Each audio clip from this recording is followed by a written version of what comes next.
গন্ডগোলটা যখন বিথিকা টের পেল, তখন ঘড়িতে ঠিক 11:30। আর টের পাওয়ার সঙ্গে সঙ্গে ওর মেরুদণ্ড দিয়ে একটা ঠান্ডা স্রোত নামতে শুরু করল। এমনিতেই মাসের প্রথম বলে ব্যাংকে সাত সকালেই মারাত্মক ভিড়। তার উপর আজ আবার রাজ্য সরকারের পেনশন ঢুকেছে। স্টেট, সেন্ট্রাল, রেল সব মিলিয়ে এই ব্রাঞ্চে প্রায় 750 পেনশন অ্যাকাউন্ট।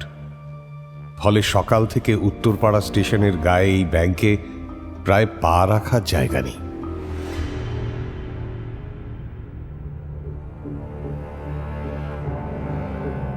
8ই মার্চ আন্তর্জাতিক নারী দিবস। তবে একটি দিন নয়, রোজই আমাদের মনে রাখা উচিত যে সত্যিকারের উন্নয়ন তখনই হবে যখন নারী ও পুরুষ সমান সুযোগ ও মর্যাদা পাবে। না হলে কি হবে তা জানতে পারবেন আজকের এই ভিন্ন ধর্মী থ্রিলার কাহিনীতে। যা শুনতে হলে আপনাকে শুনতে হবে বাংলা সাহিত্যের রোমাঞ্চকর কিছু গল্প দিয়ে সাজানো আমাদের এই বিশেষ নিবেদন সানডে সাসপেন্স। আজ শুনবেন দেবারতী মুখোপাধ্যায়ের উপন্যাসিকা লকার নাম্বার 33। গল্প পাঠে শেখর ও মুখ্য কিছু চরিত্রে সুনয়না, তমালি ও অগ্নি। শুরু হচ্ছে লকার নাম্বার 33।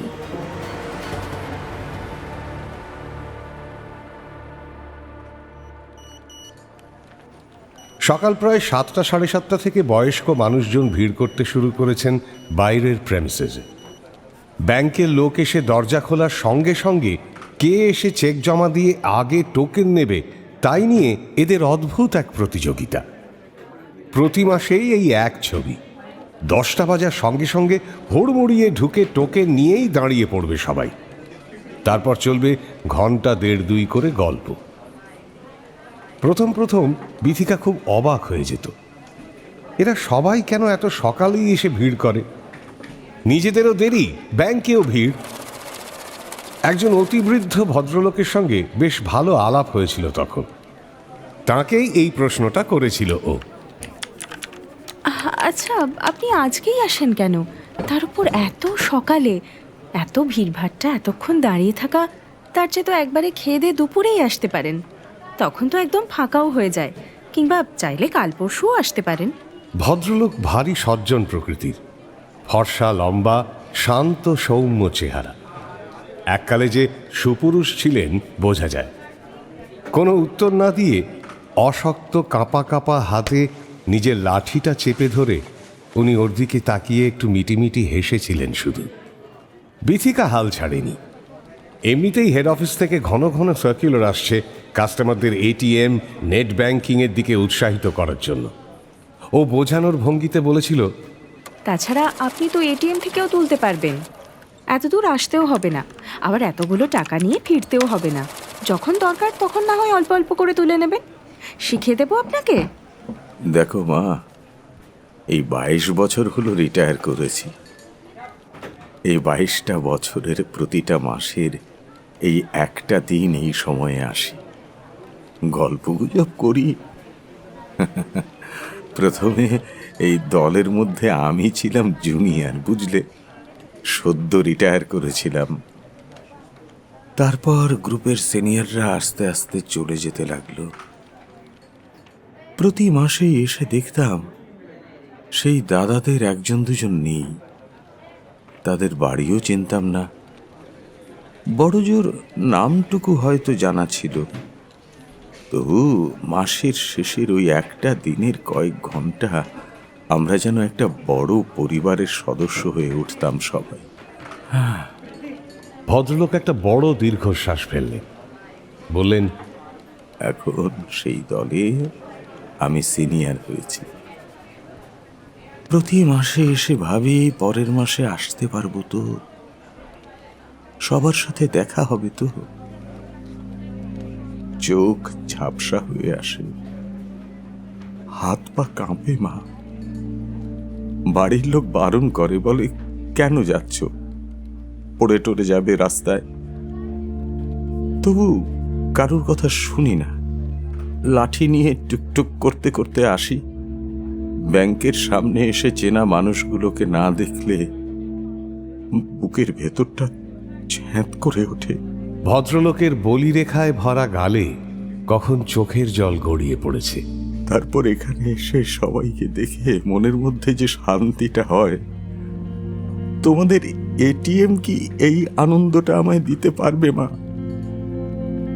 বিথিকা হতভম্ব হয়ে চুপ করে গিয়েছিল, আর কিচ্ছু বলতে পারেনি। ভদ্রলোক যেতে উদ্যত হয়েও ফিরে তাকিয়েছিলেন, বলেছিলেন, তার উপর এখানে এলে তোমাদের সঙ্গে দেখা হয়, সেটাও তো ভালো লাগে।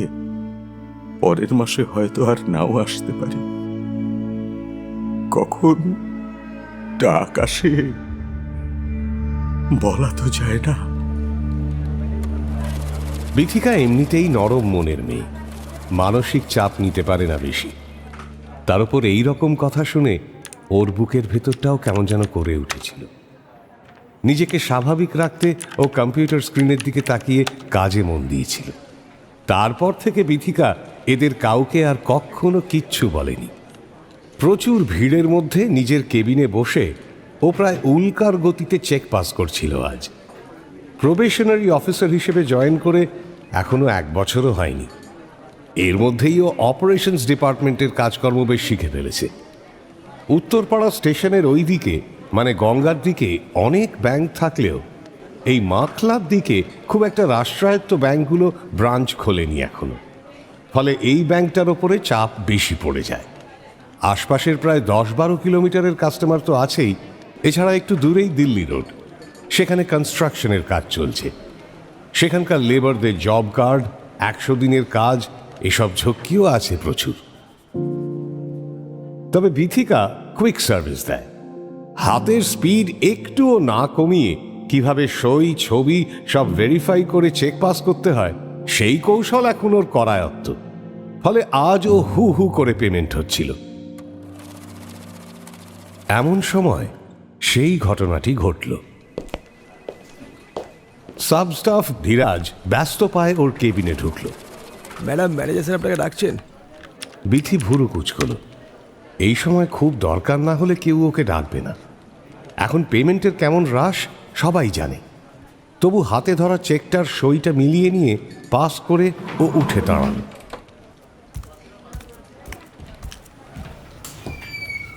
তাড়াতাড়ি ম্যানেজারের কেবিনে ঢুকতেই ও একটু অবাক হয়ে গেল। বিথিকা বাইরের কেবিনে বসে পেমেন্ট সামলাচ্ছিল বলে বুঝতেই পারেনি ম্যানেজারের কেবিনে লকার অফিসার শুভাশিস দা আর ক্রেডিট ডিপার্টমেন্টের সৌমিত দাঁড়িয়ে রয়েছে গম্ভীরভাবে। ওদের ব্রাঞ্চে ম্যানেজার ছাড়া ওরা এই 3 জনই অফিসার, বাকি সবাই ক্লার্ক বা সাব স্টাফ। তারা সবাই বয়স্ক, সবারই প্রায় রিটায়ার করতে বড়জোর বছর 5 বাকি।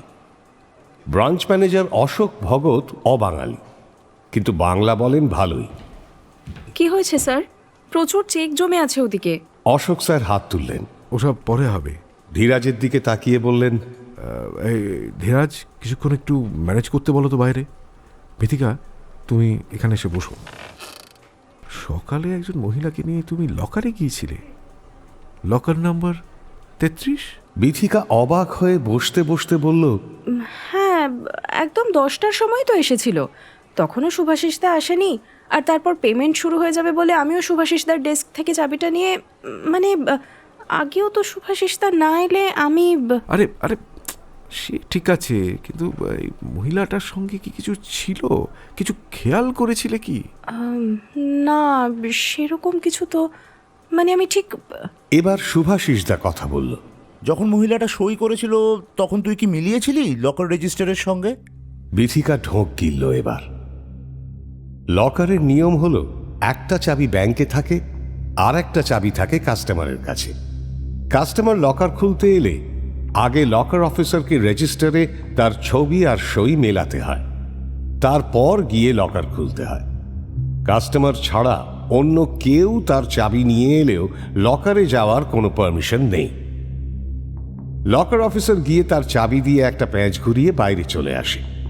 তারপর কাস্টমারকে নিজের চাবি দিয়ে খুলতে হয়। কাস্টমার যখন লকারে থাকবে তখন অন্য কাস্টমার তো দূর, ব্যাংকের স্টাফেদেরও ভেতরে যাওয়ার নিয়ম নেই। কাজেই লকারের ভেতরে কে কি করছে সেটা কেউ জানতে পারে না। কাস্টমার প্রাইভেসির জন্য সেখানে ক্যামেরাও লাগানো যায় না। কাজ মিটে গেলে কাস্টমার যাওয়ার আগে লকার অফিসারের কাছে গিয়ে রেজিস্টারে সই করে বেরিয়ে যায়। কিন্তু এসব নিয়মই খাতায় কলমে। এমনিতে এত ভিড় থাকে, সবার সই ছবি অত মেলানো সম্ভব হয় না। তাছাড়া 300 লকারের মধ্যে সবারই মোটামুটি মুখ চেনা। এলেই গিয়ে খুলে দেওয়া হয়। ফেরার সময় যে সইটা করার কথা সেটাও একেবারেই করে কাস্টমাররা অনেক সময় ভেতরে ঢুকে পড়ে। ফেরার সময় শুধু মৌখিক বলে যায়। বিথিকার মনে পড়ল ওই মহিলা যাওয়ার সময় ওকে জানিয়ে যায়নি। ওরও এত ব্যস্ততায় আর মনে ছিল না। তারপরেই পেনশনের পেমেন্ট শুরু হয়ে গিয়েছিল। না, দেখিনি। কেন, কি হয়েছে স্যার? মিনিট দুয়েক পর পুরো ঘটনাটা শুনে ওর হাত পা কাঁপতে শুরু করলো। এ তো সাংঘাতিক ব্যাপার। ওর চাকরিটা থাকবে তো? আধ ঘন্টা আগে নাকি ম্যানেজারের চেম্বারে একটা ফোন এসেছিল। এক ভদ্রমহিলা ফোন করে জানিয়েছেন তার বাড়ির কাজের মেয়েটি আজ ভোর থেকে নিখোঁজ। সঙ্গে কি কি গেছে তা না বললেও লকারের চাবিটা যে আলমারি থেকে হাওয়া, সেটাই উনি বলেছেন উদ্বিগ্ন গলায়। এই রকম কোনো অভিযোগ এলে সঙ্গে সঙ্গে সেই লকারটিকে সিজ করে দেওয়া হয়। তারপর মোটা টাকা ফাইন হিসেবে নিয়ে ডুপ্লিকেট চাবি ইস্যু করা হয়।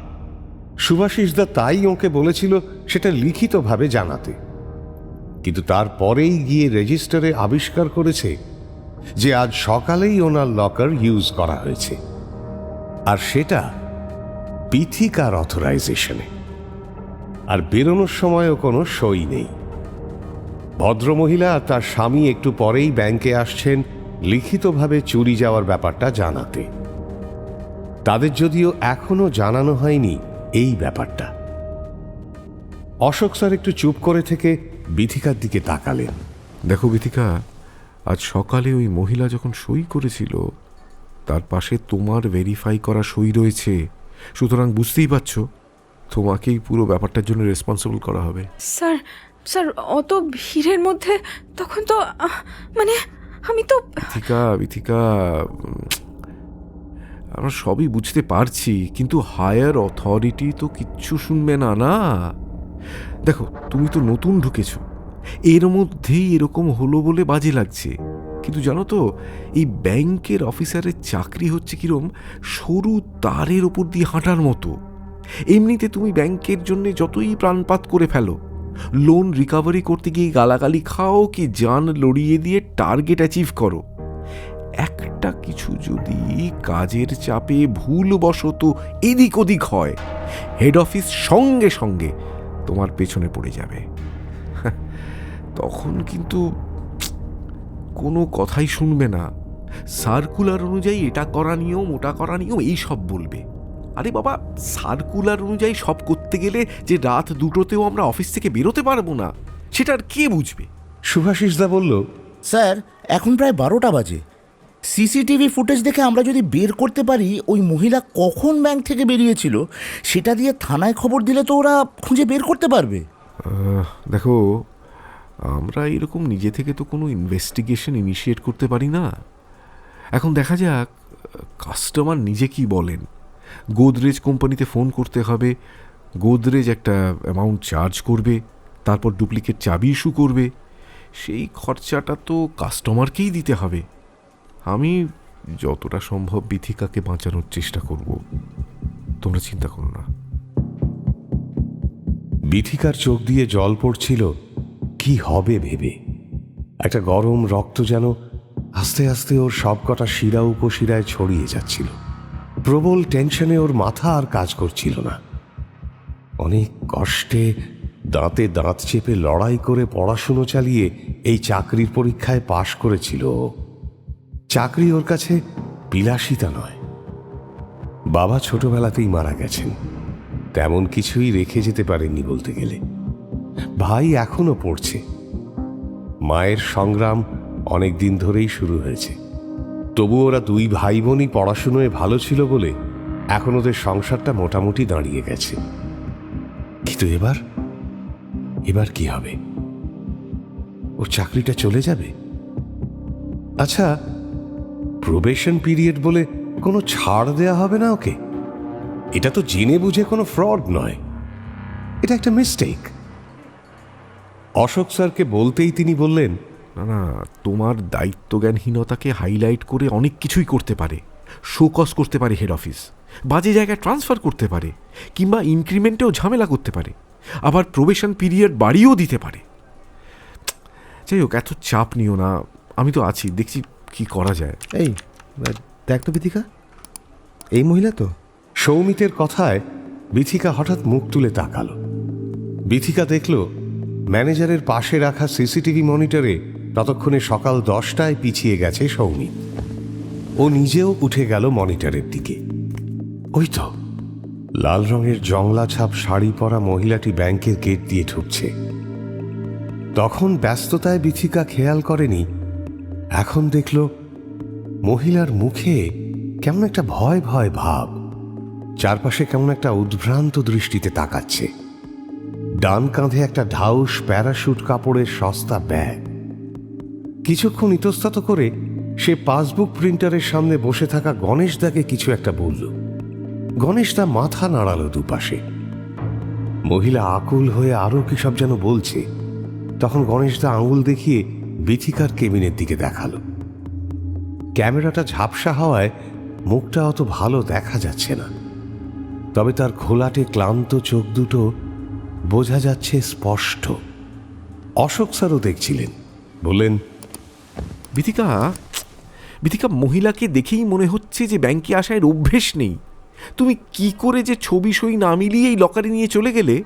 লকারের চাবি তো রয়েছে সঙ্গে, আর লকার নাম্বারটাও ঠিক বললো। আরে বাবা, তাতে কি? লকারের চাবি তো চুরি করতেই পারে কেউ, আর অনেক দিন ধরে বাড়িতে কাজ করলে লকার নাম্বার জানাও বিচিত্র কিছু নয়। এত ক্যাজুয়াল হলে চলে? অশোক স্যারের কথা শেষ হলো না। কেবিনের বাইরের পর্দা সরিয়ে একটা গোল ফর্সা মুখ দেখা গেল। আসবো স্যার, আমি উর্মিলা বসু। অশোক স্যার তখন অদ্ভুত ক্ষিপ্রতায় সঙ্গে সঙ্গে ডান হাত দিয়ে সিসি মনিটরটিকে অফ করে দিয়ে বললেন, হ্যাঁ শুন। ভদ্রমহিলা হাঁপাতে হাঁপাতে ঢুকলেন। পেছন পেছন একজন ভদ্রলোক, একটু গোবে চারা ধরনের। ভদ্রমহিলার বয়স 50-এর ওপরেই হবে, বেশ মোটা, মেহেন্দি করা লালচে খয়েরি চুল চূড়ো করে খোঁপা করা, চেহারায় বেশ উগ্র মেকআপ। এই ভ্যাপসা গরমেও লাল লিপস্টিক, চোখের ওপর মোটা করে কাজল বিথিকার চোখ এড়ালো না। সামনের চেয়ারে ধপ করে বসে পড়লেন মহিলা। সঙ্গে সঙ্গে পারফিউমের উগ্র গন্ধ যেন নাকে এসে ঝাপটা দিল। হঠাৎ গা গুলিয়ে উঠল বিথিকার। তার মধ্যেও এই মহিলাকে কেমন যেন চেনা চেনা লাগলো ওর, বিশেষ করে ওই কাজল দিয়ে আঁকা ধনুকের মতো কৃত্রিম ভুরুটা। নমস্কার স্যার, আমার এখানে লকার আছে 33 নম্বর। আপনাকে একটু আগে ফোন করেছিলাম না যে আমার চাবিটা খোয়া গেছে। হ্যাঁ, সে তো শুনেইছি, কিন্তু এতটা ইরেসপন্সিবল কি করে হন যে এরকম জিনিস হারিয়ে যায়? জানেন এর জন্য আপনাকে কত টাকা দিতে হবে? একটু চড়া গলায় প্রথমেই ভড়কে দিয়ে একটা চাল চাললেন অশোক স্যার। ভদ্রমহিলা আঁতকে উঠলেন। না না, আমি সব জিনিস খুব সাবধানে রাখি স্যার, আর লকারে তো আমার সর্বস্ব রয়েছে, সেটার চাবি যত্ন করে রাখবো না। তাহলে হারালো কি করে? আসলে স্যার, মহিলার মুখ প্রায় কাঁদো কাঁদো হয়ে এলো। তিনি বললেন, মিনু, মানে আমার বাড়িতে থাকা খাওয়ার কাজের মেয়েটা, আজ সকালে উঠে দেখছি হঠাৎ পালিয়েছে। তারপর সব ঠিক আছে কিনা খুঁজতে গিয়েই দেখি আলমারিতে চাবিটা নেই। থানায় ডায়েরি করেছেন? থানা থেকেই তো আসছে এখানে। আমি অ্যাপ্লিকেশনও লিখে নিয়ে এসেছি স্যার। কেউ চাবি নিয়ে এলে আমার লকারটা খুলতে দেবেন না যেন স্যার। আমার আমার সব কিছু আছে ওতে। আচ্ছা, বুঝলাম। আপাতত থানার এফআইআর এর কপিটাও জমা দিন। আমরা গোদরেজে জানিয়েছি মোটামুটি 30 থেকে 35,000 টাকা চার্জ করা হবে আপনার থেকে। তারপর ডুপ্লিকেট চাবি ইস্যু করা হবে। এত টাকা কেন? আপনি লকারের চাবি হারিয়ে ফেলবেন আর আপনাকে পেনাল্টি দিতে হবে না? ভদ্রমহিলার স্বামী এতক্ষণ পাশে চুপচাপ বসেছিলেন। তাঁর দিকে তাকিয়ে নিচু স্বরে উর্মিলা বসু কি আলোচনা করলেন। এতগুলো টাকা। তারপর বললেন, আচ্ছা, সে ঠিক আছে স্যার, কিন্তু স্যার, লকারটা অন্য কেউ চাবি নিয়ে এলে অ্যাক্সেস করতে পারবে না তো? অশোক স্যার এইবার বিথিকার দিকে এক ঝলক তাকালেন, তারপর নরম গলায় বোমাটা ফাটালেন। ম্যাডাম, আজ সকালে আপনার চাবি নিয়ে একজন এসেছিলেন এবং চাবি থাকায় আমরা তাকে লকারটা অ্যাক্সেস করতে দিতে বাধ্য হয়েছি। উর্মিলা বসু প্রথমে বিস্ফারিত চোখে তাকিয়ে রইলেন কয়েক সেকেন্ড, তারপর হিস্টেরিয়া রোগীর মতো কেমন ছটফটিয়ে উঠেই চেয়ারে এলিয়ে পড়লেন।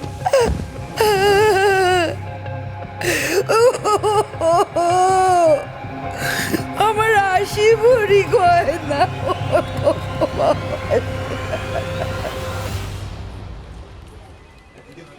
পরের দিন সকালে ব্রাঞ্চে যখন তরুণ পুলিশ অফিসারটি দুজন কনস্টেবল সঙ্গে করে এলেন, তখন বিথিকা মনমরা হয়ে অশোক স্যারের কেবিনে বসেছিল।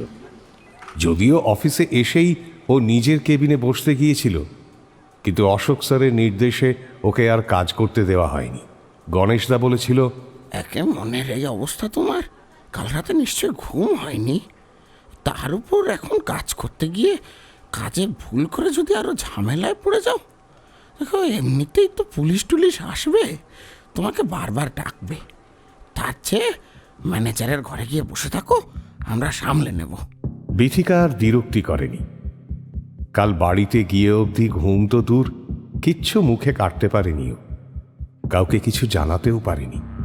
মা দুবার জিজ্ঞেস করেছেন যে কি হয়েছে, ও এড়িয়ে গেছে। কি হবে ও সব বলে?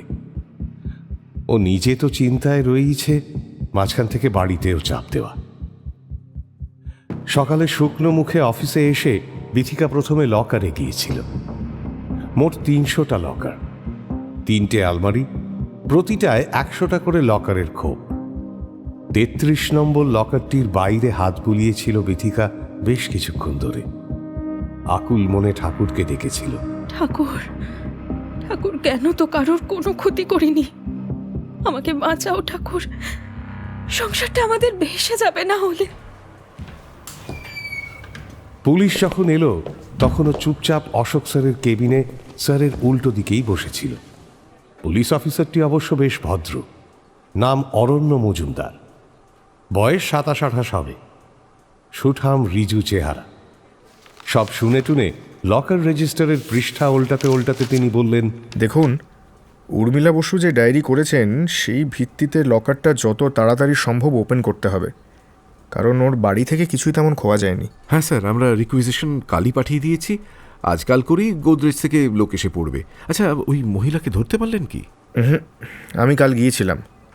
উর্মিলা বসুর কথা অনুযায়ী মিনু বলে কাজের ভদ্রমহিলা থাকেন সুন্দরবনের দিকে, নামখানার কাছের একটা গ্রামে। ডিটেলস উনিও জানেন না, ওর আগের কাজের লোক নাকি ছেড়ে দেওয়ার সময় একে ঠিক করে দিয়ে গিয়েছিল। অশোক স্যার একটু ইতস্তত করে বললেন, আচ্ছা, এই লকার খুলে যদি কিছু গন্ডগোল দেখতে পান তাহলে কি করণীয়? এমনিতে তো ব্যাংকের কোনো দায়িত্ব নেই লকারের জিনিসের ওপর, কিন্তু যেহেতু এক্ষেত্রে লকার মালিক নিজে আসেনি অথচ ব্যাংক তবু খুলতে পারমিশন দিয়েছে আর সিগনেচারও ম্যাচ করছে না, উর্মিলা বসুর কমপ্লেন অনুযায়ী প্রথমেই সেই ব্যাংক অফিসারকে আমাদের ইন্টারোগেট করতে হবে। ভালো কথা, যিনি ওই মহিলাকে নিয়ে লকারে গিয়েছিলেন তাকে যদি একটু পাঠিয়ে দেন। বিথিকা এতক্ষণ চুপচাপ সব শুনছিল। নার্ভাসনেস, টেনশন সব কিছু চূড়ান্ত পর্যায়ে পৌঁছে গেলে মানুষ কেমন যেন অভিব্যক্তিহীন হয়ে যায়। ওরও যেন সেটাই হয়েছে, আর কিচ্ছু মনে হচ্ছিল না। অশোক স্যার কিছু বলার আগেই ও ক্লান্তভাবে বলল, আমি নিয়ে গিয়েছিলাম ওনাকে ভেতরে। অরণ্য এবার ওর দিকে তাকালেন। আচ্ছা, আপনার নাম? বিথিকা চ্যাটার্জি। বেশ। ম্যাডাম, এই ব্রাঞ্চের লকার যখন আপনি দেখেন, কোনো কাস্টমার এলে তিনি জেনুইন কিনা সেটা ভেরিফাই করে নেন না? বিথিকা ঠোঁট কামড়াল। পুলিশ আসার আগে অশোক স্যার পই পই করে শিখিয়ে দিয়েছেন প্রয়োজনের অতিরিক্ত একটা কথাও না বলতে। যতটুকু প্রশ্ন ঠিক ততটুকু জবাব, এর বাইরে কিছু বললেই সেইখান থেকে প্রশ্ন তুলে জেরায় জেরায় ওকে জেরবার করতে পারে ওরা। বিথিকা দেখল লকার রেজিস্টারের ওপর লেখা লকার অফিসারের নামটা আর চোখে দেখে নিয়ে অরণ্য প্রশ্নটা ছুড়লেন। আসলে আমি তো লকার দেখি না, লকার দেখেন শুভাশিস মৈত্র। সেদিন তখনও শুভাশিসদা আসেননি, তাই আর ভেরিফাই অত ব্যস্ততায় করার সময় পাইনি। অরণ্য মাথা নাড়লেন। পাশেই চলতে থাকা সেদিনের ফুটেজের মহিলাটিকে ভালো করে লক্ষ্য করছিলেন তিনি। মহিলার মুখ ভালো করে বোঝা না গেলেও সঙ্গের ব্যাগটা ভালোই দেখা যাচ্ছিল। এত বড় ব্যাগ নিয়ে কেউ লকারে ঢুকতে পারে? মানে যদিও আমি ব্যাংকের গাইডলাইন্স জানি না, তবু আপনার সন্দেহ হলো না? বিথিকা বলল, আমি মানে ঠিক অতটা আমি আসলে সেদিন আমাদের পেনশনের পেমেন্ট ছিল, এত তাড়াহুড়োর মধ্যে আমি। অরণ্য কিছুক্ষণ চুপ করে থেকে হঠাৎ উঠে দাঁড়ালেন। অশোক স্যারের দিকে তাকিয়ে বললেন, স্যার, আপনার এই স্টাফকে একটু আমাদের সঙ্গে উর্মিলা বসুর বাড়িতে যেতে হবে। বুঝতেই পারছেন, যেহেতু ওই মহিলাকে উনিই একমাত্র দেখেছেন আর সিসিটিভি ফুটেজও তেমন ক্লিয়ার নয়, কাজেই ওকে একবার স্পটে নিয়ে যেতে হবে। এইটুকু কোঅপারেশন নিশ্চয়ই পাবো আপনার থেকে। হ্যাঁ হ্যাঁ, নিশ্চয়ই নিশ্চয়ই, অফকোর্স। বিথিকা, তুমি এদের সঙ্গে একটু যাও তো। বিথিকা একটা নিঃশ্বাস ফেলে উঠে দাঁড়াল। দুশ্চিন্তায়, আশঙ্কায় এই একদিনেই ওর মুখে একটা কালো ছোপ পড়েছে। অরণ্য গাড়িতে উঠে সেটা লক্ষ্য করে হাসলেন, বললেন, ম্যাডাম, আপনি মনে হচ্ছে খুব চাপে আছেন। আসলে হেড অফিস থেকে কি শোকজ করবে সেটা নিয়েই ভাবছি। নতুন জয়েন করেছি, তারপর আমার ফ্যামিলি আমার ওপর অনেকটাই ডিপেন্ডেন্ট। শেষের দিকে ওর গলাটা প্রায় বুঝে এলো। খুব কষ্ট হচ্ছিল। জীবনে এই প্রথম পুলিশের গাড়িতে উঠল। রাস্তা দিয়ে যাওয়ার সময় যতটা সম্ভব মুখটাকে ওড়না দিয়ে ঢেকে ফেলল বিথিকা। যদি চেনা পরিচিত কেউ দেখে ফেলে? সত্যি মিথ্যে না জেনেই কুৎসা রটাতে তো মানুষের জুড়ি নেই।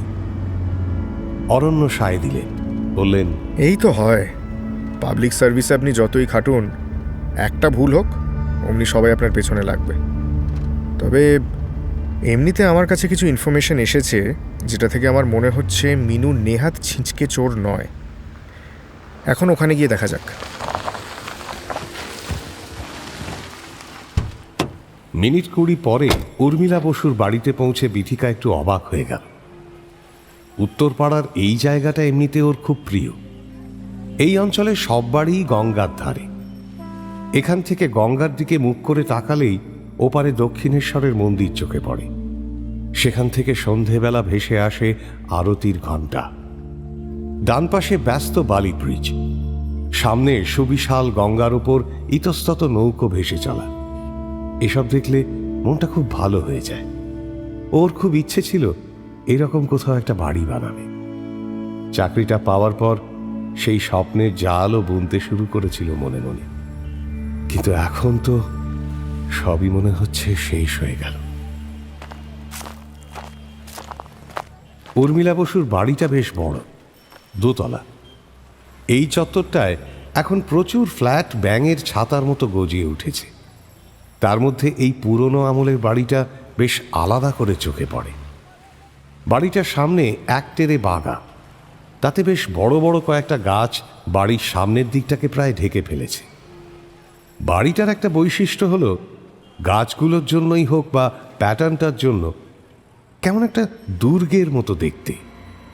এক ঝলক তাকালে মনে হয় ভেতরে কি হচ্ছে, কারা রয়েছে, বাইরে থেকে কিছুই বোঝার উপায় নেই। কিন্তু বিথিকার অবাক হওয়ার কারণ সেটা নয়। ওর একটু আশ্চর্য লাগলো, কারণ বাড়িটায় পা দিয়েই ও বুঝল এই বাড়িটাতেও আগেও একবার এসেছে, স্কুলে পড়তে, বন্ধু সুনয়নার সঙ্গে। এটা সুনয়নার পিসির বাড়ি। সেই কারণেই কি ব্যাংকে ওই উর্মিলা বসুকে অত চেনা চেনা লাগছিল?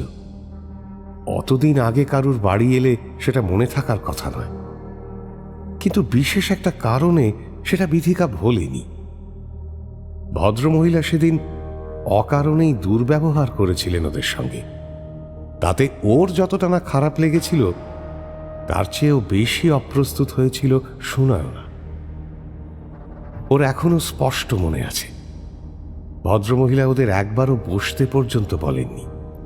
আর সেদিনও এইরকম কাজল দিয়েই ভুরু আঁকা ছিল ওর। আমার পিসি না এইরকমই, কিছু মনে করিস না প্লিজ। আসলে দাদা এত জ্বালায়, ওকে নিয়ে জেরবার হতে হতে পিসি এরকম হয়ে গেছে রে। সুনয়নার কথাগুলো আজও মনে আছে ওর। দরজা খুললেন উর্মিলা বসু নিজেই। একতলায় কাউকে চোখে পড়ল না। সিঁড়ি বেয়ে উঠে ড্রয়িং রুমে পৌঁছতে ভদ্রমহিলার স্বামীকে সোফায় বসে থাকতে দেখল ওরা। মোটামুটি গোছানো আসবাবপত্র। ততক্ষণে উর্মিলার মুখে চোখে কালকের দুঃখের ভাবটা কেটে গিয়ে কেমন একটা রাগ আর অসন্তোষ ফুটে উঠেছে। স্যার, আপনাদের কালও বললাম, আমরা বারবার কমপ্লেন করা সত্ত্বেও ব্যাংক এখনো লকারটা খুলতে পারলো না। আমরা এখনো বুঝতেই পারছি না যে কি কি খোয়া গেছে ওখান থেকে। ওই ম্যানেজার ভদ্রলোকও কিছু করছে না, আর আপনারাও কিছু করছেন না। এটা কি ধরনের সিস্টেম বলুন তো? উর্মিলা স্পষ্টতই বিরক্ত। অরণ্য হাত নেড়ে ওকে থামালেন। আমরা সব দেখছি ম্যাডাম, আগে আমার কয়েকটা প্রশ্নের উত্তর দিন। বলুন। আপনারা এখানে কতদিন আছেন? এটা এখন জিজ্ঞেস করার কি মানে? আমি বিয়ে হয়ে ইস্তক এখানে আছি। এই বাড়িটা তৈরি করেছিলেন আমার শ্বশুর মশাইয়ের বাবা। অরণ্য উর্মিলার স্বামীর দিকে তাকালেন, বললেন, আপনি কি করেন? কিছু কিছু মানুষ আছেন যারা কিছুটা নিজের ব্যক্তিত্বের অভাবে আর বাকিটা পারিপার্শ্বিক চাপে কেমন জুবুথুবু হয়ে যান। এই ভদ্রলোককে দেখেও বিথিকার সেটাই মনে হলো। ভদ্রলোক কেমন আড়ষ্ট হয়ে বললেন, আমি রেলে চাকরি করতাম, 2 বছর আগে রিটায়ার করেছি। বেশ, আপনাদের ছেলে মেয়ে? আমাদের একটাই ছেলে, সে ইঞ্জিনিয়ার। কোথায় তিনি এখন? অফিসের কাজে দিল্লি গেছে। বলেই মহিলা ঝাঁঝিয়ে উঠলেন। আচ্ছা, আমি বুঝতে পারছি না, মিনু চুরি করে পালিয়েছে, আপনারা ওকে খোঁজার চেষ্টা না করে এইসব আলতু ফালতু প্রশ্ন করে সময় নষ্ট করছেন কেন? কোনটা আলতু ফালতু আর কোনটা দরকারি সেটা বোঝার ভারটা আমার উপরেই ছেড়ে দিন মিসেস বাসু। অরণ্য উর্মিলার চেয়েও কড়া গলায় ধমকে উঠলেন। আপনাকে যেগুলো জিজ্ঞাসা করছি ঠিকঠাক আনসার দিন, না হলে কিন্তু তদন্তে নন কোঅপারেশনের জন্য আমি স্টেপ নিতে বাধ্য হব। উর্মিলা বসু মুহূর্তে গুটিয়ে গেলেন। না না, বলুন না, বলুন। বছর 2 আগে আপনাদের বাড়িতে থানা থেকে পুলিশ এসেছিল। আপনার ছেলেকে অ্যারেস্ট করা হয়েছিল, পরে ছেড়ে দেওয়া হয়, কেন? উর্মিলা এবার প্রচণ্ড ভড়কে গেলেন। আমতা আমতা করে বললেন, ওটা ওটা আমার ছেলেকে কয়েকটা বাজে ছেলে ফাঁসিয়ে দিয়েছিল স্যার। বাবুর কোনো দোষই ছিল না। বাড়িতে কোকেন স্টোর করে রেখেছিল আপনার ছেলে, সাপ্লাইও করতো, সেই জন্য তো ওকে ফাঁসানো হয়েছিল স্যার। কয়েকটা বন্ধু বাড়িতে এসে লুকিয়ে রেখে ওর ঘাড়ে দোষ চাপিয়েছিল। বুঝেছি। এবার বলুন, মিনু বলে যে মেয়েটা আপনার বাড়িতে কাজ করত, তাকে পেলেন কোথা থেকে? আসার পর থানায় আইডি কার্ড ছবি জমা দিয়েছিলেন? মহিলার তেজ এখন সম্পূর্ণ উধাও হয়ে গেছে।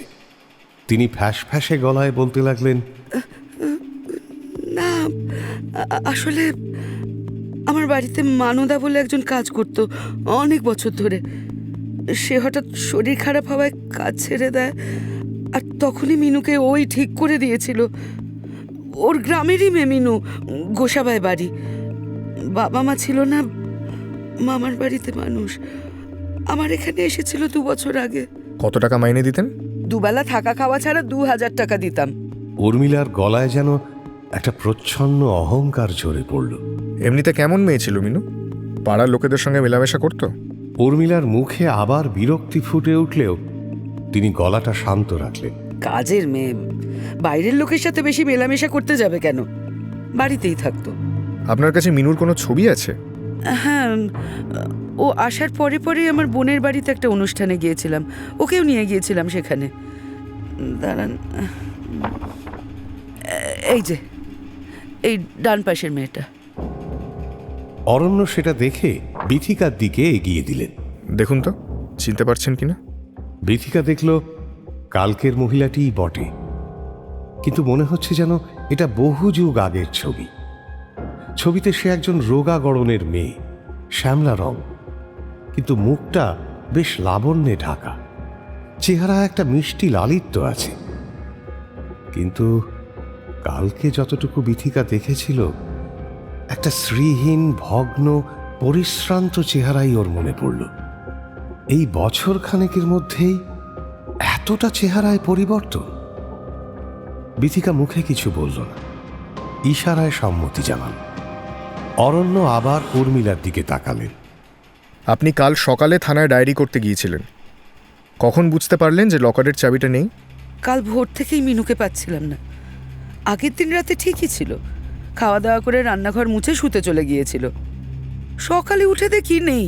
একটা মানুষ বাড়ি থেকে জলজ্যান্ত উবে গেছে দেখেও আপনার অন্য কিছু না ভেবে ব্যাংকের লকারের চাবির কথাই মনে পড়ল কেন? আসলে আমার একটা বিয়ে বাড়ি ছিল কাল রাতে, সেই জন্যে ব্যাংকে এমনিই যেতাম গয়না আনতে। মিনুকে খোঁজার সঙ্গে সঙ্গে আলমারিও খুলেছিলাম, ওই তখনই দেখলাম চাবিটা নেই। বুঝলাম। আপনার বাড়ি থেকে আর কি কি চুরি গেছে? আর সেরকম বলতে তো এখনো কিছু বুঝতে পারিনি। লকারের চাবিটা কোথায় রাখতেন? আমার আলমারিতে। আলমারির চাবি কোথায় রাখতেন? আমাদের শোবার ঘরের বিছানার তোষকের নিচে। মিনু জানতো সেটা, কিন্তু কোনোদিনই হাত টান জাতীয় কিছু তো দেখিনি। হঠাৎ যে এই দুর্বুদ্ধি হবে সেটা কি করে বুঝবো বলুন তো? আলমারিতে মানে যেখানে লকারের চাবিটা ছিল সেখানে টাকা পয়সা গয়না কিছু ছিল কি? উর্মিলা বসু কিছু বলার আগেই ওর স্বামী এতক্ষণ পর কথা বলে উঠলেন। হ্যাঁ, 1,500 টাকা সংসারের জন্য রাখা ছিল। উর্মির ছোট একজোড়া কানের দুল আর একটা নাক ছাবিও ছিল। সেগুলো সব ঠিকঠাকই রয়েছে। এমনকি মিনু ওর 6 মাসের মাইনেটাও তো নিয়ে যায়নি।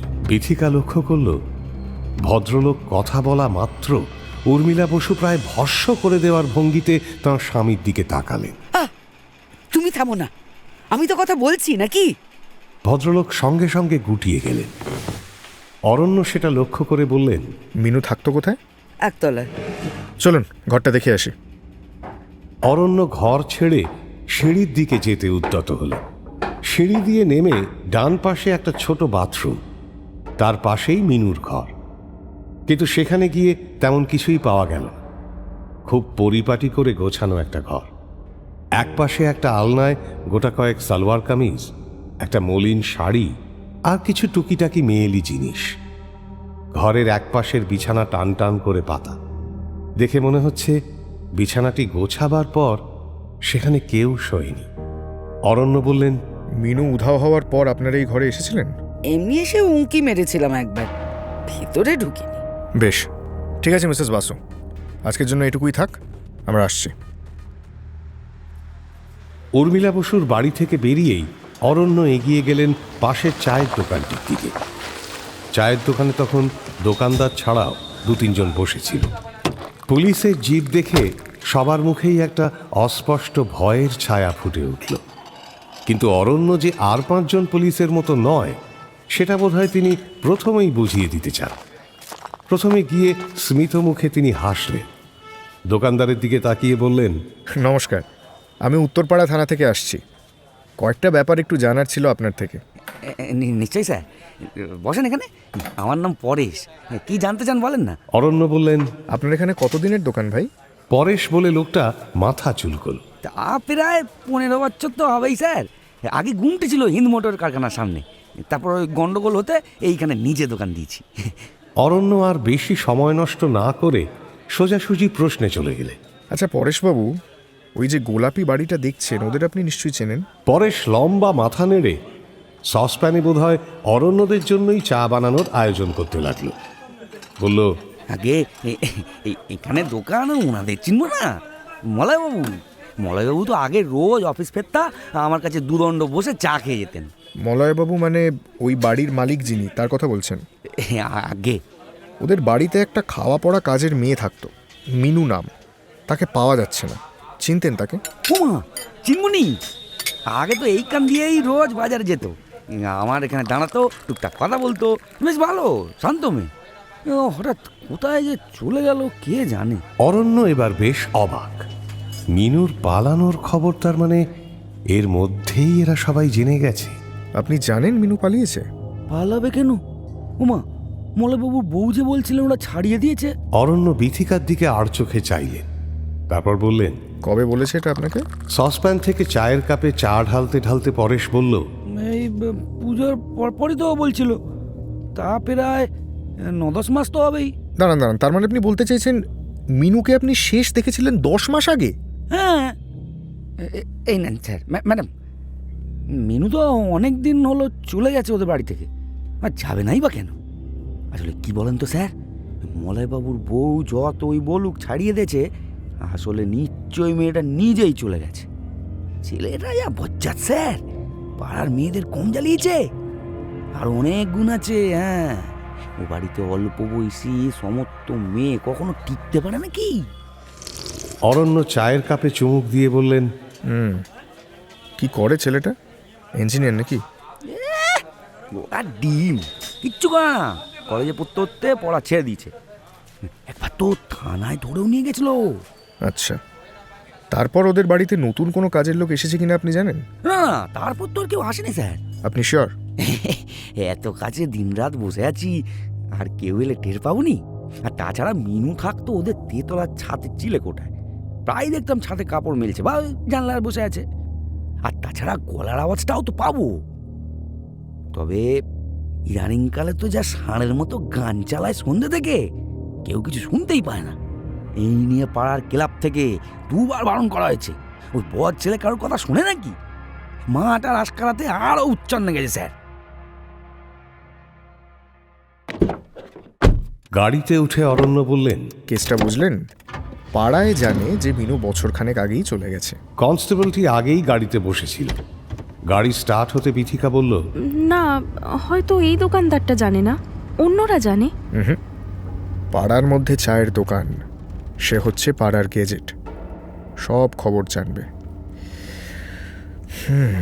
এ তো আরো কমপ্লিকেটেড হয়ে যাচ্ছে ব্যাপারটা। তার মানে কি কাল মিনুর বাড়ি থেকে পালানোটা পুরোটাই বানানো? আরেকটা জিনিস লক্ষ্য করলেন? লোকটা বলল মিনু থাকতো নাকি চিলে কোঠায়, অথচ উর্মিলা বসু আমাদের একতলায় নিয়ে গেল। সেটাও দেখলাম।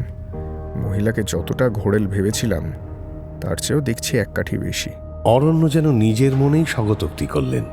আলমারি থেকে টাকা পয়সা গয়নাগাটি কিছু নিল না, এমনকি নিজের মাইনেও রেখে গেল, অথচ শুধু লকারের চাবিটা নিল। এটাই অদ্ভুত লাগছে। যতক্ষণ না লকারটা ওপেন করা যাচ্ছে। চিন্তিত মুখে কথাগুলো বলে বিথিকার দিকে তাকালেন অরণ্য। চলুন আপনাকে আপনার অফিসে পৌঁছে দিই। বলছি, এই বাড়িটায় না আমি অনেক ছোটবেলায় একবার এসেছিলাম আমার এক বন্ধুর সঙ্গে। এই উর্মিলা বসু ওর পিসি। এদিকে একটা কোচিংয়ে পড়তে এসেছিলাম। সেদিন খুব বৃষ্টি হচ্ছিল, তাই মাঝ রাস্তায় ঢুকতে হয়েছিল। ওই আধ ঘন্টা মতো ছিলাম ওনার বাড়িতে। ওই ভদ্রমহিলা খুব একটা ভালো নয়, ব্যবহারও খুব খারাপ। সে তো বোঝাই যাচ্ছে। অদ্ভুত ব্যাপার হলো মিনুকে এতদিন কেউ দেখেনি। তার মানে কি ও রিসেন্টলি আবার এখানে এসেছিল? হ্যালো, আচ্ছা তাই, ভেরি গুড। হ্যাঁ, আমি এক্ষুনি আসছি। ফোনটা রেখেই সঙ্গের কনস্টেবলকে অরণ্য নির্দেশ দিলেন, সুবল, তুমি এক্ষুনি নেমে চলে যাও উর্মিলা বসুর বাড়িতে। গিয়ে বলো ব্যাংকে ডুপ্লিকেট চাবি এসে গেছে, উনি যেন এক্ষুনি চলে আসেন। লকারটা কি তাহলে এখন খোলা হবে? হ্যাঁ, আপনাদের ব্যাংকে গোদরেজ থেকে লোক এসে গেছে। অরণ্যকে খুব গম্ভীর দেখাচ্ছিল। সারাটা রাস্তা আর কোনো কথা হলো না। বিথিকার বুকের ভেতর গুমগুম শব্দ হচ্ছিল। কাল থেকে মানসিক চাপ, অনিদ্রা, না খাওয়া সবকিছু একসঙ্গে হয়ে ওর স্নায়ু এতটাই দুর্বল হয়ে পড়ছিল, ওর মনে হলো যে কোনো মুহূর্তে ও অজ্ঞান হয়ে যাবে। যদি লকার থেকে ওই 80 ভরি গয়নাই হাপিস হয়ে যায়। ওই উর্মিলা বসু তো ঠারে ঠোরে বুঝিয়েই দিয়েছেন ব্যাংকের বিরুদ্ধে অভিযোগ করাটা শুধু সময়ের অপেক্ষা। কি হবে বিথিকার?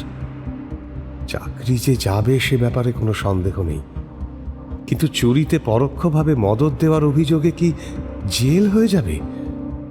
যদি বলে মিনু ওর চেনা, তাই বিথিকা ওকে লকারটা খুলে দিয়েছে। বিথিকা চোখ বুজে ফেলল। আরে আপনি এত চাপ নেবেন না। এই দেখুন, আপনাকে দেখে তো আমারই ভয় করছে। আমার অনুমান যদি ঠিক হয়, লকার থেকে গয়না খোয়া যাবে না। চুরি করা মিনুর উদ্দেশ্য হলে ও আলমারির ওই গয়না বা টাকাগুলোও ছাড়ত না। অন্য কিছু একটা গণ্ডগোল আছে, নিশ্চয়ই আছে। বিথিকা কি একটা বলতে গেল, অরণ্য থামিয়ে দিয়ে বললেন, আচ্ছা, আমি কিন্তু একবার থানা ঘুরে ব্যাংকে যাব, কেমন? বিথিকা মাথা নাড়ল। কাছাকাছি থাকলেও এর আগে কোনোদিনও থানায় আসার প্রয়োজন পড়েনি। পুলিশ জিপ থেকে অরণ্যর সঙ্গে নামবার সঙ্গে সঙ্গে বাইরের ভিড়ের অনেকগুলো কৌতূহলী চোখ যেন ওর দিকে ঝাঁপিয়ে পড়ল। বিথিকার প্রচণ্ড একটা অস্বস্তি হচ্ছিল। এরা সবাই কি তাকে ক্রিমিনাল ভাবছে? তবে অরণ্য ওর মনের অবস্থা বুঝতে পেরে ভিড় ঠেলে এগোনোর সময় ওকে বেশ গার্ড করে নিয়ে যেতে লাগলেন। আসুন ম্যাডাম, আসুন আসুন। লোকগুলো চোখে মুখে কৌতূহল সরে গিয়ে একটা সমীহের ভাব জেগে উঠল। খোদ ওসি সাহেব নিজে এত খাতির করে নিয়ে যাচ্ছেন মানে বিথিকা নিশ্চয়ই বড় কেউ হবে।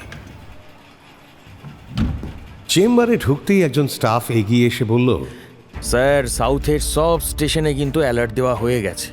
এখনো অবধি মিনু বলে মেয়েটাকে ধরা যায়নি। তারপর? আর ওই ভদ্রমহিলার ছেলে গতকাল সকালে কিন্তু হাওড়া স্টেশন থেকে পূর্বা এক্সপ্রেস ধরেছিল, রাত 8টা নাগাদ নেমে গেছে মুঘলসারাইতে। অরণ্য টেবিলে রাখা ফাইলগুলো ঝড়ের গতিতে সই করছিলেন। ঠিক আছে, খবর এলেই আমাকে জানাবে। ইউপি পুলিশকে বলে দাও খোঁজ পেলেই যেন অ্যারেস্ট করে। আমি বেরোচ্ছি, বুঝেছো? গাড়িতে উঠে বিথিকা জিজ্ঞেস করল, ওই মহিলা যে বলল ওর ছেলে দিল্লি গেছে? অরণ্য হাসলে। বিথিকা লক্ষ্য করল হাসলে অরণ্যকে বেশ বাচ্চা বাচ্চা লাগে। ওটা কি আপনি সত্যি ভেবেছিলেন নাকি? মহিলা শেয়ানা হলেও বোকামি করেছে অনেক। নাহলে পুলিশকে এইসব বোকা বোকা মিথ্যে বলে কেউ? ব্যাংকে যখন ওরা পৌঁছলো ততক্ষণে উর্মিলা বসু ও তাঁর স্বামী উপস্থিত হয়ে গেছেন। ব্যাংকের ভল্টে গোদরেজ কোম্পানির লোক অশোক স্যার, শুভাশিস দা, সৌমিত ছাড়াও ব্যাংকের অন্যান্য স্টাফেরাও সব ভিড় করে দাঁড়িয়েছিলেন। কিন্তু অরণ্য ঢুকেই সকলকে বাইরে পাঠিয়ে দিলেন। ভল্টে রইলেন শুধু অশোক স্যার, বিথিকা, দুজন কনস্টেবল, লকার অফিসার শুভাশিস দা আর গোদরেজের লোকটি, এছাড়া উর্মিলা বসু ও তাঁর স্বামী। ম্যানেজারের সঙ্গে অফিসিয়াল সইসাবুদ মিটে যেতে কোম্পানির লোকটি বলল, তাহলে স্যার লকারটা এবার খুলে ফেলি? অরণ্য মাথা নাড়লেন। হ্যাঁ, খুলুন।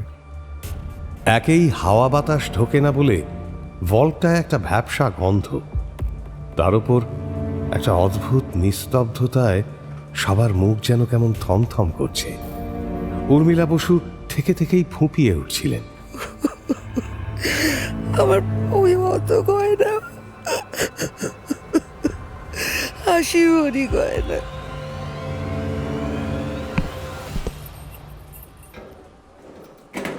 ব্যাংকে থাকা মাস্টার কি দিয়ে শুভাশিস দা প্রথমে এক প্যাঁচ ঘোরানোর পর গোদরেজের লোক এগিয়ে গিয়ে তার ডুপ্লিকেট চাবি দিয়ে আর এক প্যাঁচ ঘোরালো।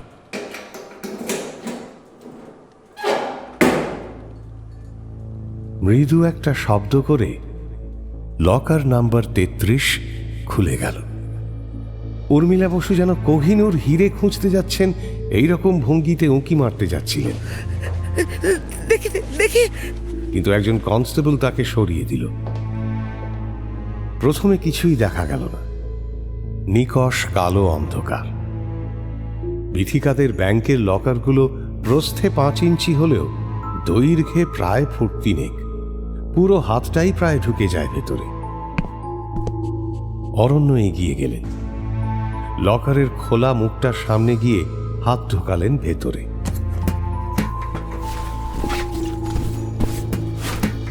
কয়েক সেকেন্ড পর যেটা বের করে আনলেন সেটা একটা সাদা রঙের পুঁটলি, আয়তনে প্রায় 10 ইঞ্চি হবে, ছোটখাটো একটা পাশ বালিশের মতো আকৃতি।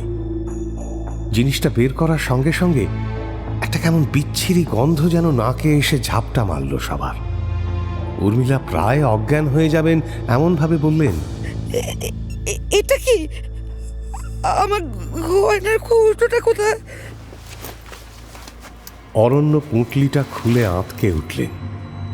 ভল্টরুমে বাইরের আলো না ঢোকায় 2টো টিউবলাইট ফিট করা আছে। সেই দুটোর আলো লম্বাভাবে এসে প্রতিফলিত হচ্ছে সারা ঘরে।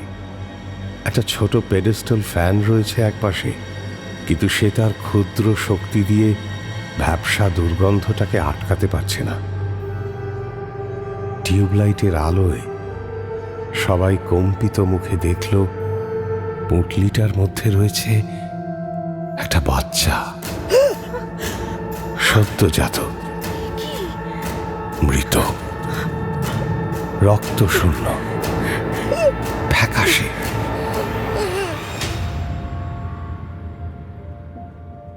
নাড়ি ছেঁড়া রক্ত তখনও শুকিয়ে কালচে হয়ে রয়েছে ওর পেটের কাছটায়। বিথিকার নিঃশ্বাস প্রায় আটকে গিয়েছিল। ধপ করে একটা শব্দ হতেই ও দেখল ভয়ে আতঙ্কে উর্মিলা বসু পড়ে গেছেন মাটিতে। বিথিকার মাথা যেন কাজ করা পুরোপুরি বন্ধ করে দিচ্ছিল ধীরে ধীরে। রক্তের চাপ এতটাই বেড়ে গেছে, মনে হচ্ছে যে কোনো মুহূর্তে ফেটে ছলকে পড়বে বাইরে। বাচ্চাটার চোখ দুটো সম্পূর্ণ বোঝা। বিথিকার অনভিজ্ঞ চোখ বলল এর বয়স কয়েক ঘন্টার বেশি হতেই পারে না। মায়ের শরীর থেকে সে যখন বেরিয়েছিল তখন কি প্রাণ ছিল তার ওইটুকু দেহে, নাকি পৃথিবীর আলো এক মুহূর্তের জন্যেও দেখার ভাগ্য হয়নি তার? অরণ্য অস্ফুটে বললেন, বডিতে রাইগার মর্টিস শুরু হয়ে গেছে। মেয়েটাকে কেন গত কয়েক মাস বাইরে দেখতে পাওয়া যায়নি এবার বুঝতে পারলেন ম্যাডাম? বিথিকা তখনও বিস্ফারিত চোখে তাকিয়েছিল পুঁটলিটার দিকে। অরণ্য বললেন, নিজের ছেলের কুকীর্তি ঢাকতে মেয়েটাকে বন্দি করে রেখে দেওয়া হয়েছিল। বেচারিকে বাড়িতেই মনে হয় প্রসব করানো হয়েছিল।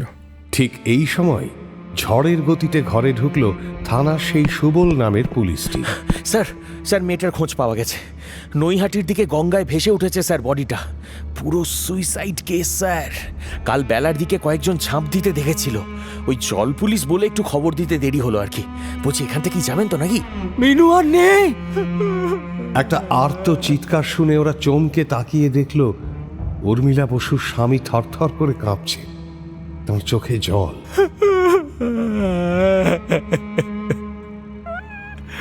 আমি বারণ করেছিলাম উর্মিকে এভাবে ছেলের পাপ ডাকতে যেও না। কম কষ্ট দিয়েছে মেয়েটাকে। 5 মাস হয়ে গিয়েছিল, লুকিয়ে অ্যাবর্শনও করাতে পারেনি। তাই সারাদিন না খাইয়ে রোজ রোজ বাড়ি বাড়ি জলের বালতি 2 হাতে ধরিয়ে লাফ দিতে বাধ্য করাতো। আমি কত বারণ করেছি, শোনেনি। ওষুধ, জড়িবুটি, সে করবা কর। আপনি জেনেও থানায় জানাননি কেন? বাচ্চাটা কি বাড়িতেই জন্মেছে?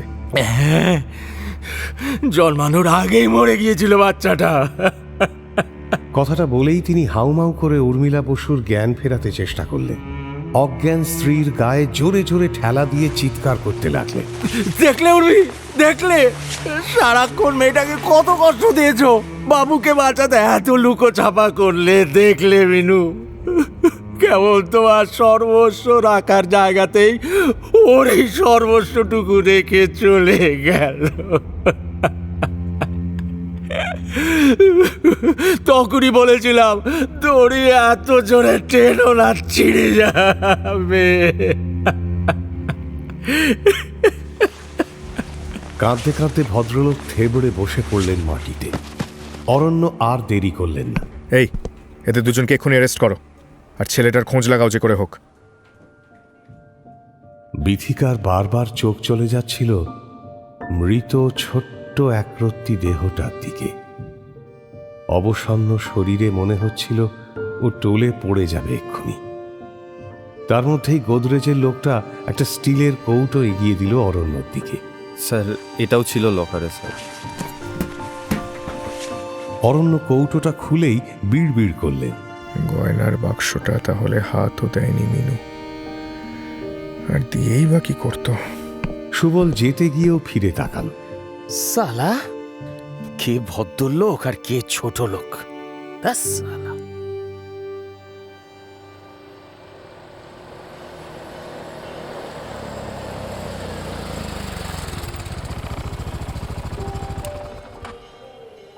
মাস 3 বাদে দক্ষিণেশ্বরের গঙ্গার ঘাটে যখন অরণ্য তাঁর বিশাল বাইকটা নিয়ে এলেন, বিথিকা তখন উদাস চোখে গঙ্গায় সূর্যাস্ত দেখছিল। এপার থেকেও দেখতে পাচ্ছিল কেমনভাবে ওপারে উর্মিলা বসুদের বিশাল বাড়িটার পেছনে আস্তে আস্তে চাপা পড়ে যাচ্ছে কমলা রঙের সূর্যটা। ওর হঠাৎ মনে হলো অস্ত যাওয়া সূর্যের মতোই দুটো তরতাজা প্রাণকে উর্মিলা বসু আর তার ছেলে শেষ করে দিয়েছে। এতদিন পরেও ওর চোখ দুটো আবার ছলছল করে উঠল সেই মিনু বলে অপরিচিত মেয়েটির জন্য। সেই শয়তান ছেলেটাকে কয়েকদিনের মধ্যেই পুলিশ ধরে ফেলেছিল। ওদের বাড়ির পেছনের ঘরে মিনুর প্রসব রক্তের দাগ তখনও পুরোপুরি মিলিয়ে যায়নি। সবই আস্তে আস্তে পরিষ্কার হয়েছিল। মিনু প্রেগনেন্ট হয়ে পড়েছে বুঝতে পেরে উর্মিলা বসু প্রথমে অনেক চেষ্টা করেছিলেন যাতে ওর মিসক্যারেজ হয়ে যায়। তারপর কিছুতেই কিছু না হতে পেছনের ঘরটায় শেষ কয়েক মাস গৃহবন্দী করে রেখেছিলেন মেয়েটাকে। পাড়ার লোকেরাও যাতে ওর অস্তিত্ব টের না পায় সেই জন্যই চলত তারস্বরে গান। তারপর সেদিন রাতে সেই ঘরেই ওকে প্রসব করানো হয়। পুলিশের ধারণা মৃত বাচ্চা দেখে উর্মিলা বসু আর তার ছেলে প্ল্যান করেছিল পরের দিন সকাল হলেই কিছু একটা করবে। কিন্তু তার মধ্যেই ভোরবেলা মিনু কোনোভাবে বেরিয়ে পড়ে বাড়িটা থেকে। বিথিকা শুধু ভাবে কয়েকটা শয়তানের জন্য নিজের জীবনটা কেন শেষ করে দিল মেয়েটা। পালালোই যখন থানায় গিয়ে সবকিছু খুলে বলতে পারত। পরক্ষণেই এটাও মনে হয় এদেশে টাকার জোর যার, আইনও তারই। মিনু একা গরিব মেয়ে, ও থানায় গিয়ে বললে কিছুই হতো না। তাই এইভাবেই মেয়েটা উর্মিলা বসুর বংশধরকে উর্মিলা বসুরই মহামূল্যবান সম্পত্তির মধ্যে রেখে দিয়ে নিজেকে শেষ করে দিয়েও অপরাধীদের ধরিয়ে দিয়ে গেল। মা হয়ে নিজের সন্তানের প্রতি কয়েক মাস ধরে চলা লাঞ্ছনা সে আর সহ্য করতে পারেনি। বিথিকার এখনো অবাক লাগে, উর্মিলা বসু একজন মেয়ে হয়ে আর একটা মেয়ের সঙ্গে এরকম করতে পারল।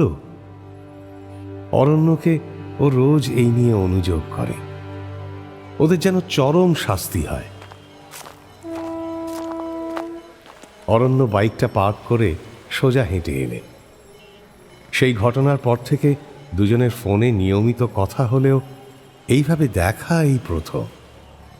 তবে এই কয়েক মাসে ওরা নিজেদের অনেকটা কাছাকাছি এসে গিয়েছে। অরণ্য যদিও আজ পুলিশি পোশাক পরে আসেননি, তবু তাঁর হাঁটা চলার মধ্যে এমন একটা দৃপ্ত ভঙ্গি আছে যে সবার মধ্যে আলাদা করে চোখে পড়ে।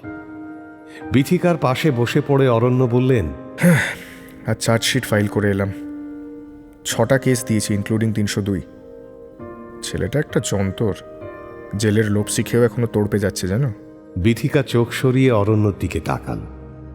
কমলা রঙের উজ্জ্বল টি শার্টে অরণ্যকে আজ ঠিক যেন একটা কলেজ পড়ুয়া মনে হচ্ছে। বিথিকার দৃষ্টিতে নিঃসংকোচ কৃতজ্ঞতা ফুটে উঠল। অরণ্য যখন আছে, মিনু বিচার পাবেই।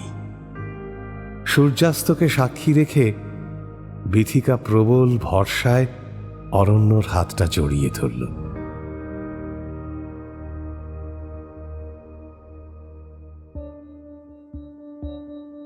শুনছিলেন দেবারতী মুখোপাধ্যায়ের উপন্যাসিকা লকার নাম্বার 33।